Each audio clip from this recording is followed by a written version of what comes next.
Cinema സെറ്റുകളിൽ ലഹരി ഉപയോഗം വിലക്കാൻ നിർമ്മാതാക്കളുടെ സംഘടന ജീവനക്കാർക്കുള്ള കരാറിൽ ലഹരി ഉപയോഗത്തിനുള്ള വിലക്ക് നിബന്ധനയായി കൂട്ടിച്ചേർക്കും. മറ്റ് സിനിമാ സംഘടനകളുമായും ഈ വിഷയത്തിൽ ചർച്ചകൾ നടത്തും. സിനിമാ സെറ്റുകളിലെ ലഹരി ഉപയോഗത്തിനെതിരെ നടപടി കടുപ്പിക്കുകയാണ് കേരള ഫിലിം പ്രൊഡ്യൂസേഴ്സ് അസോസിയേഷൻ. ലഹരി വിരുദ്ധ ദിനമായ ജൂൺ 26 മുതൽ നടപടികൾ പ്രാബല്യത്തിൽ വന്നേക്കും. മറ്റ് സിനിമാ സംഘടനകളുമായും വിഷയം ചർച്ച ചെയ്യുമെന്ന് ഫിലിം പ്രൊഡ്യൂസേഴ്സ് അസോസിയേഷൻ അറിയിച്ചു.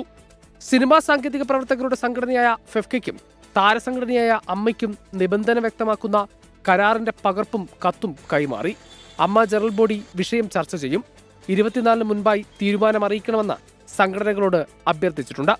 ലഹരി ഉപയോഗത്തെ തുടർന്ന് സിനിമാ സെറ്റുകളിലോ താമസ സ്ഥലത്തോ എന്തെങ്കിലും നാശനഷ്ടങ്ങൾ ഉണ്ടായാൽ അതിന്റെ പൂർണ്ണ ഉത്തരവാദിത്തം തനിക്കായിരിക്കുമെന്ന് ഓരോ സിനിമാ പ്രവർത്തകനും ഇനി എഴുതി ഒപ്പിട്ട് നൽകണം.